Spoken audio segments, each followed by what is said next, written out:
Hi everyone, welcome to Boxing Block Center. And please, if you're new to this channel, make sure you click the like and of course the subscribe button right now. So, let's talk some boxing, guys. We all know about the Dillian the body snatcher Whyte situation, pulling out from the Joe Joyce fight. Due to injury. That is what we heard. Due to injury. But frankly speaking, we do know that Dillian Whyte has a history of pulling out of fights. Not really due to injury, but due to the fact that, he's been caught and busted for PEDs. Now, let's talk about the possible replacements for Joe Joyce. I really do feel for Joe Joyce though, because he's a guy that is on trying to get his way back up, And then you have situations like this, which makes it a little bit very unusual and not so kind. Now, it's exciting. Boxing right now is quite exciting. Ibeabuchi has been looking for an opponent. Of course, we know he's been out of the ring for over 20 years now, but he's been looking for an opponent to fight. I believe that since Joe Joyce is working his way up, Ibeabuchi will be a good replacement. I asked Ibeabuchi about the fight when Dillian Whyte pulled out. That's why I haven't really talked about it. Outside the fact that I've been busy with my new job and stuff like that. But I haven't really talked about it because I was like thinking, who would Joe Joyce fight next? Because Joe Joyce needs to get back on track. Ibeabuchi, of course, is a risk, a very huge risk, because I don't think Joe Joyce is used to the style of Ibeabuchi. People might say, yeah, well, Ibeabuchi, he's been out of the ring for over 20 years, so easy work for Joe Joyce, but that's not. I tell you right now, that wouldn't be the case, because believe you me, Ibeabuchi is still very much dangerous at his age. Okay, still very much dangerous. If you look at what he achieved, he's still very much undefeated. The first guy to knock out Chris Bird, the first guy to beat David Tua, 20-0, no losses. Yes, he's a shadow of himself. He's been out of the ring for years, for over 20 years, over 2 decades basically. But he's still very much in shape. When you go out of the jail, or when you go out, when you are basically released and stuff like that, you tend to lose some of those agility. But he still fights the same way that he fought back in the days, and that's what really surprised me the most. And something that I'm looking forward to though, if he really comes back, I'm really looking forward to that for sure. Now. Ibeabuchi wants a fight. He wants that fight. He wants to jump in. He said he already messaged Frank Warren to jump in and fight Joe the Juggernaut Joyce. The first guy to knock out Joseph Parker. The first guy to knock out Daniel Dubois to basically take his hold.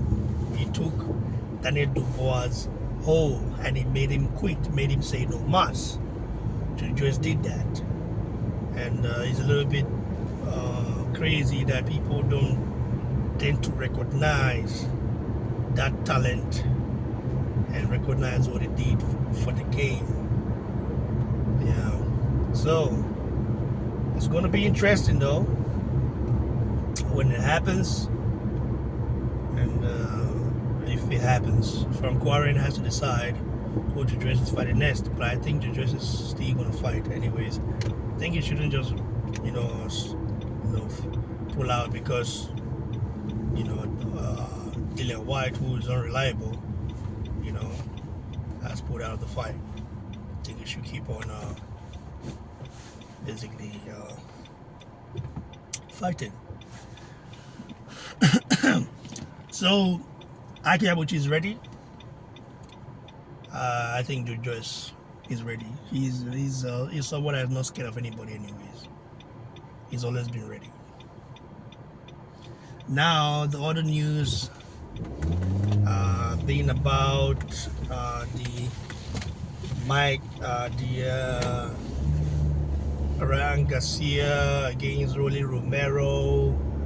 You have Teofimo Lopez. And Jack Bar situation, I don't understand what's going on with the Jack Bar situation, because in my sincere opinion, Jack Bar should still be fighting for the IBF. We know that Martin Bakole has been stripped off. He's been stripped off now.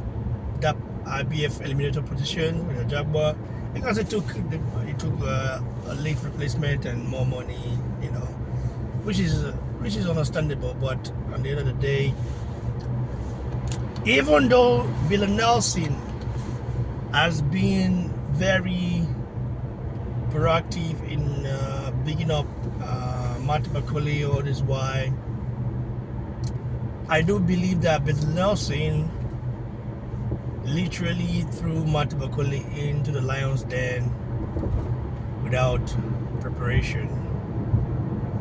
That to me is sad, because I like Bill Nelson. I'm someone that he's helped before.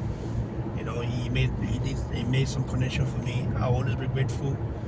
But I wouldn't. Martin Bakole now is back at the pecking order, basically back to being avoided, and I don't think somebody is going to fight Martin Bakole for peanuts. And if His Excellency Tokela Sheikh doesn't deem it fit to put him back, then what's he gonna do then?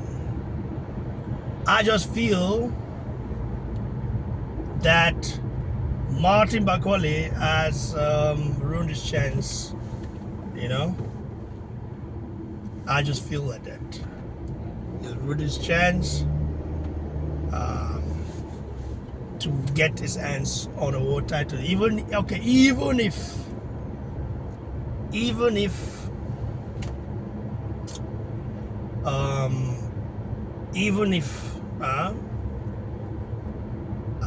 Usyk retires, and stuff like that, who will Martin Bakole fight? Like, how will Martin Bakole get his hands on those belts when you have Dubois, who's been, I think Martin Bakole beats Dubois, but he's been pushed, and now you ruin a chance for Ajagba. I don't know if Ajagba is still going to be fighting for the final later, but I think he should, because he does deserve it. Like, he deserves it. Let's keep it real right here, guys. He deserves it. Ajagba has done a lot. Of course, Caballero avoided Martin Bakole to fight Zhang. Both Zhang and Caballero avoided for each other and stuff like that. But anyways, we'll see what happens. Boxing lately is going to be epic. May 2nd, yeah, there's big fight in New York Square, and then May 3rd, Canelo in Saudi Arabia against Skull. Yeah, it's gonna be interesting. Stay tuned for my super right, guys, and God bless you all. Keep on supporting the channel. I appreciate each and every one of you. Cheers.